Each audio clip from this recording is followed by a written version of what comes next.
کون کرے گا؟ اس بڑی انسانیت کو نارے جہنم سے بچانے کی فکر کون کرے گا؟ اے پروردگار، لہٰذا ہندوستان میں بسنے والے مسلمانوں کی خصوصاً تو حفاظت فرما، شاعر دین کی حفاظت فرما، ہماری اپنی بچیوں کی حفاظت فرما، مسلم طلبہ اور طالبات کی حفاظت فرما۔ اس طرح ہمیں دعائیں کرنی چاہیے دوستو، پتہ نہیں کس کی زبان میں اللہ نے تاثیر رکھی ہو اور حالات بدل جائیں اور پرامن طریقے سے اپنے دین پر ہم عمل کرنا شروع کر دیں۔ اسی طرح دوستو، جب حالات بدلتے اور بگڑتے ہیں، ایسی نازک صورتحال میں ہم مسلمانوں پر ایک اور ذمہ داری عائد ہوتی ہے کہ علم پر ہمیں توجہ دینا چاہیے دوستو۔ یہ دشمنان اسلام کی سازش ہے کہ مسلم قوم کو علم سے دور رکھنے کے لیے ہر ممکن وہ سازش کرتے ہیں۔ آپ دیکھ لیجئے کہ گزشتہ 2-3 سالوں سے ہمارے اپنے بچوں کے ہاتھوں میں جو کتابیں ہوا کرتی تھیں، علم کے حوالے سے باتیں ہوا کرتی تھیں، خواہ بچوں کی بات کریں یا نوجوان نسل کی بات کریں، آج بچے ہوں یا نوجوان نسل، ان کے ہاتھوں میں کتابوں کے بجائے، ان کی زبانوں میں علم کے حوالے سے گفتگو کے بجائے آج وہ اپنے آپ کو مکمل سوشل میڈیا کے حوالے کر دیے ہیں، اپنے آپ کو انہوں نے مکمل موبائل کے حوالے کر دیا ہے، جس کے نتیجے میں آج مسلم طلبہ میں وہ صلاحیت نہیں کہ کل فیوچر میں مسلم طلبہ قوم کی رہبری کر سکیں، قوم کی سرداری کر سکیں اور قوم کو کچھ دینے کے قابل بنے۔ یہی تو ان کی مکاری ہے کہ اگر کوئی ایک گیم ختم نہیں ہوتا، ایک دوسری نئی سیریز شروع ہو جاتی ہے، تاکہ مسلم قوم کو خصوصاً یہ ٹارگٹ کرتے ہیں کہ کسی بھی طرح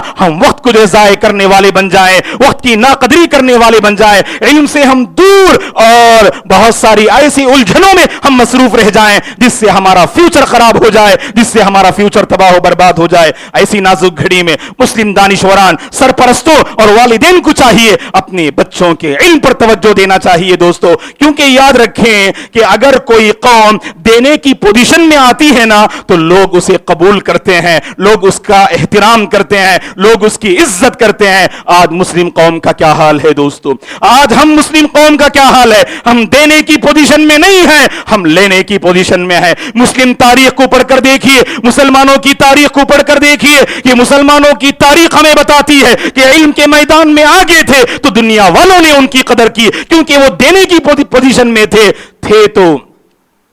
آبا تمہارے ہی مگر تم کیا ہو، تھے تو وہ آبا تمہارے ہی مگر تم کیا ہو، ہاتھ پر ہاتھ دھرے منتظر فردا ہو، مگر وہ علم کے موتی کتابیں اپنے آبا کی، جو دیکھے ان کو یورپ میں تو دل ہوتا ہے سی پارا۔ یہ ہماری میراث ہے دوستو، یہ علم ہماری میراث ہے، یہ علم ہماری جائیداد ہے، یہ علم ہماری پہچان ہے۔ اس میدان میں ہمیں آگے آنے کی ضرورت ہے، اپنے طلبہ اور طالبات کو آگے بڑھانے کی ضرورت ہے، تاکہ کل کے دن مسلم قوم کی ایک پہچان ہو سکے، مسلم قوم کا ایک تشخص برقرار رہ سکے۔ جیسا کہ میں نے کہا، اگر کوئی قوم دینے کی پوزیشن میں نہیں، اگر لینے کی پوزیشن میں ہو تو اس کو مٹا دیا جاتا ہے، اس کی عزت نہیں کی جاتی ہے، ذلت و رسوائی اس کا مقدر بن جاتی ہے۔ جبکہ ہماری یہ پہچان ہے، ہم ہمیشہ دینے والے بن کر رہے ہیں، ہم دوسروں کو نوازنے والے بن کر رہے ہیں، ہماری اپنی عقل سے، ہمارے اپنے مشوروں سے اور ہماری اپنی ذات سے اور ہماری اپنی صلاحیتوں سے اور ہمارے اپنے علم سے لوگوں کو بہرور کرنے کی کوشش کریں۔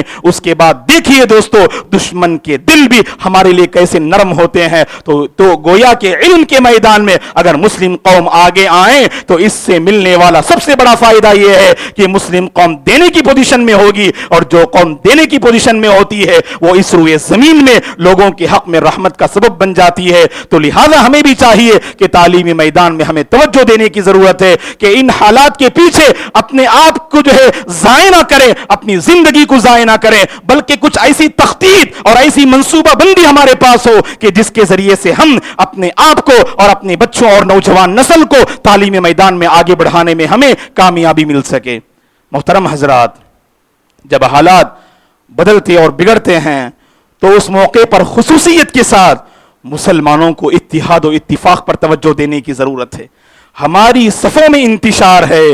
ہماری صفوں میں انتشار ہے، دشمن ہمیں کیا مٹائیں کہ اپنے کافی ہیں ہمیں مٹانے کے لیے دوستو۔ اپنی صفوں میں اتحاد اور اتفاق کو پیدا کیجیے. ایک اللہ پر ہمارا ایمان ہے. فقہی اور فروعی مسائل میں ہمارے اپنے آپسی اختلافات ہیں. یہ ہمارے اپنے گھر کا مسئلہ ہے کہ جس میں ہم آپسی جو ہے فقہی اور فروعی مسائل میں ہم اختلاف کر بیٹھتے ہیں. لیکن یاد رکھیں دوستو کہ ایسی نازک گھڑی میں جب دشمنان اسلام مسلم طاقتوں کو کمزور کرنے کی کوشش کر رہے ہیں کہ مسلم صفوں میں اتحاد جیسی عظیم قوت کو اپنانا ہوگا, اتحاد جیسی عظیم طاقت کو اپنانا ہوگا کہ لوگوں کے عام فائدے کی خاطر کہ ہمارا اپنا کوئی ذاتی پرابلم ہو اسے دور رکھ کر سب کو جڑنا ہوگا اور سب کو پوری انسانیت کے لیے اور خصوصاً پورے مسلمانوں کے لیے کام کرنا ہوگا. تبھی چل کر ہم حالات کا مقابلہ کر سکتے ہیں. دوستو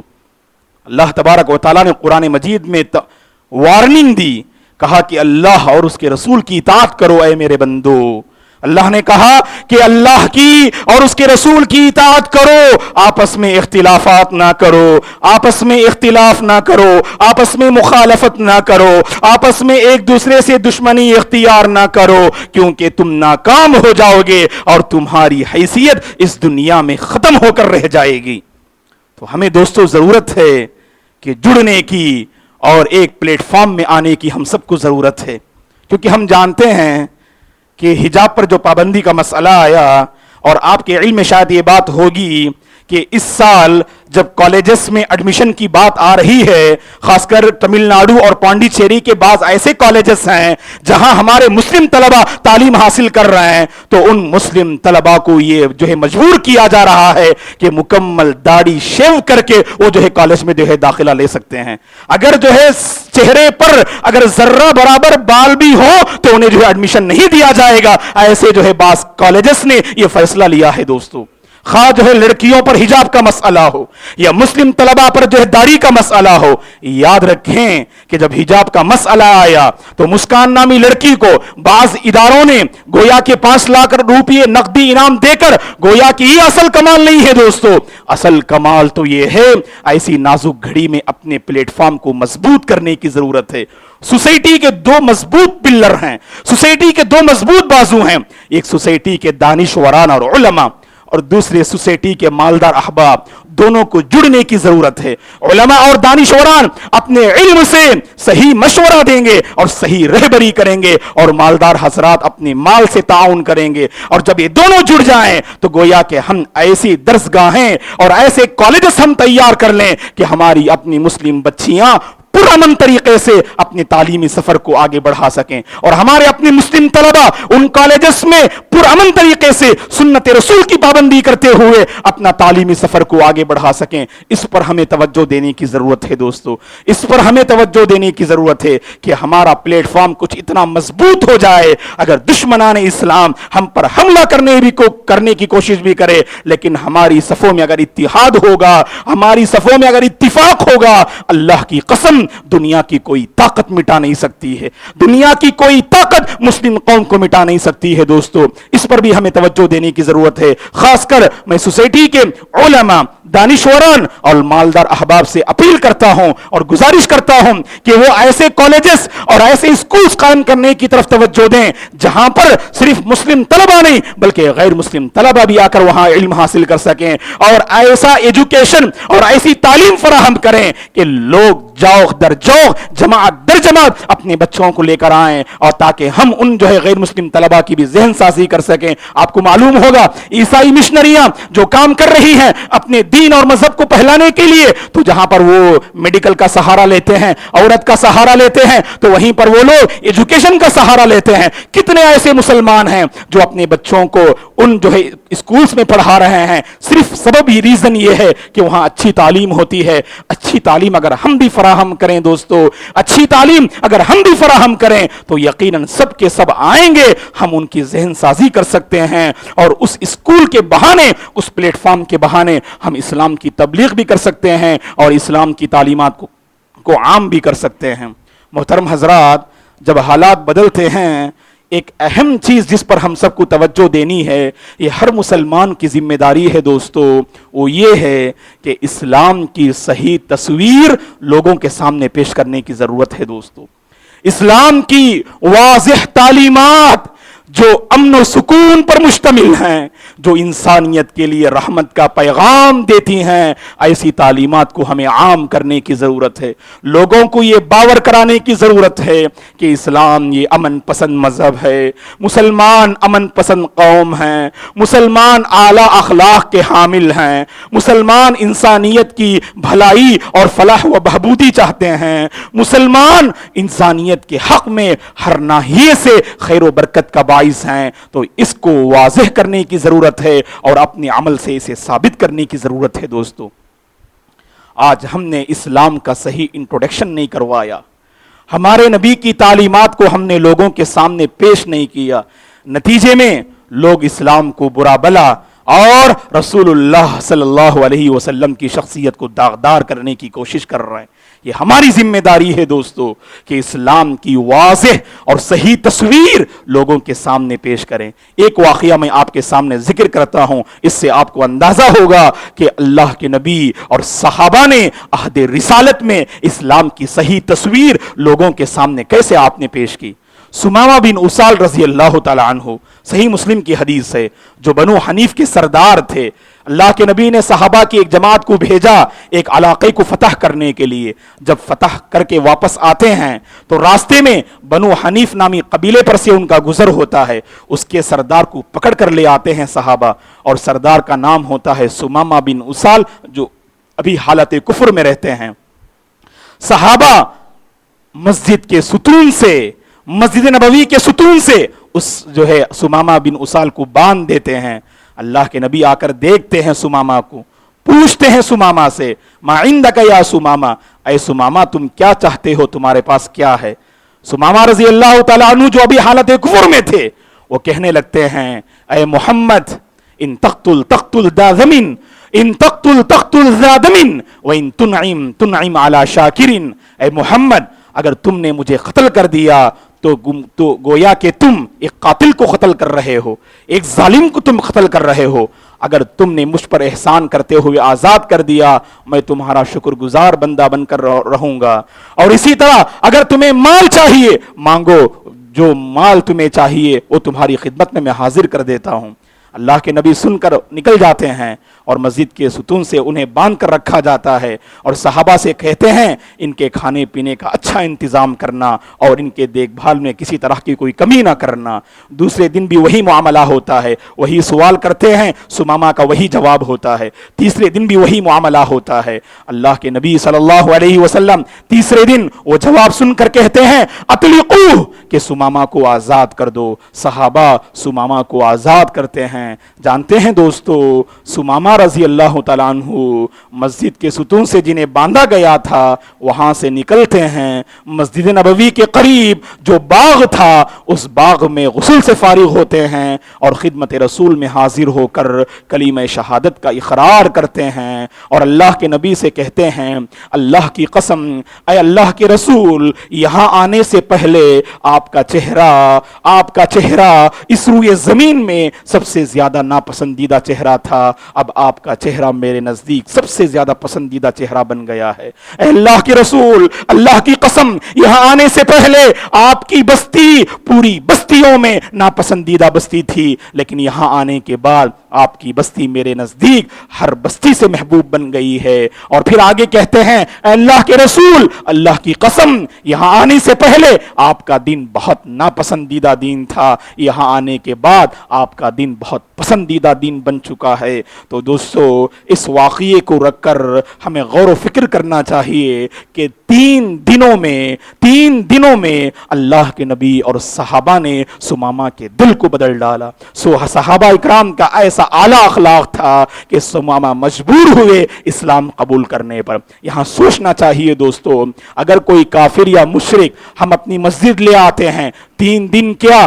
3 مہینے رکھیں اور 3 سال رکھیں، کیا ہمارے اخلاق یہ گواہی دے رہے ہیں دوستو کہ وہ اسلام قبول کرنے پر مجبور ہو جائے گا؟ کہ وہ اسلام قبول کرنے پر مجبور ہو جائے گا؟ تو اپنے آپ کو ہمیں بدلنے کی ضرورت ہے دوستو۔ اسلام کی صحیح تصویر لوگوں کے سامنے پیش کیجئے، اپنے عمل سے، اپنی زبان سے، اپنے کیریکٹر سے، اپنے معاملات سے، اپنی تجارت سے اسلام کا صحیح انٹروڈکشن کرائیے دوستو۔ لوگ خود بخود اسلام کی تعریف کرنے والے ہو جائیں گے، اسلام میں داخل ہونے والے ہو جائیں گے۔ تو لہٰذا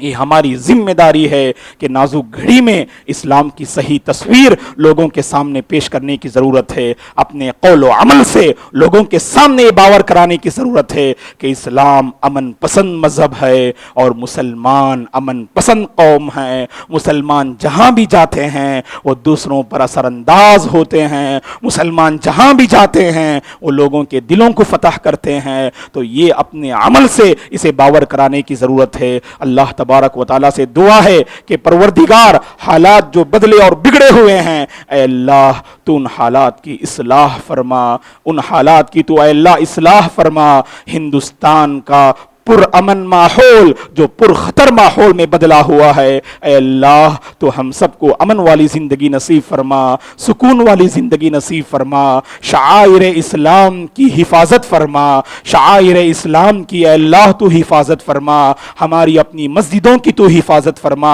مدارس کی تو حفاظت فرما، ہماری اپنی بچیوں اور مسلم لڑکیوں خواتین کی اے اللہ تو حفاظت فرما، اور ہمارے اپنے مسلم طلبہ کی بھی اے اللہ تو حفاظت فرما کہ وہ سنت رسول کو اپنانے والے بن جائیں، دین پر عمل کرنے والے بن جائیں۔ اے اللہ تو ہمارے اندر اتنی ہمت دے، اتنی طاقت دے اور اتنا ایمان دے کہ ہم اسلام کا صحیح انٹروڈکشن کرانے والے بن جائیں، اپنے قول و عمل سے اسلام کی صحیح تصویر لوگوں کے سامنے اے اللہ ہم پیش کرنے والے بن جائیں۔ اس کی تو ہمیں توفیق عطا فرما۔ ان سال سفر حج پہ جو جا رہے ہیں اور جن کے سفر کی شروعات ہو چکی ہے اور جو نکلنے والے ہیں، اے اللہ ان کے سفر کو تو آسان فرما، ان کے سفر کو تو قبول فرما، اے اللہ ان کے حج کو تو حج مبرور بنا دے، حج مبرور کی سعادت تو انہیں نصیب فرما۔ ہم میں سے جو حج کرنے سے رہ گئے ہیں، اے اللہ تو ہمیں حج کی سعادت نصیب فرما، حرمین شریفین کی زیارت نصیب فرما۔ جب تک تو ہمیں اس دنیا میں باقی رکھ، تیرے دین پر باقی رکھ، تیرے اسلام پر باقی رکھ۔ اے اللہ جب تو ہمارا خاتمہ فرما، خاتمہ بالخیر فرما، دین پر تیرا ہمارا خاتمہ فرما، خیر پر اے اللہ ہم سب کا خاتمہ فرما۔ آمین۔ اقول قولی ھذا واستغفر اللہ لی ولکم ولسائر المسلمین من کل ذنب فاستغفروہ انہ الغفور الرحیم۔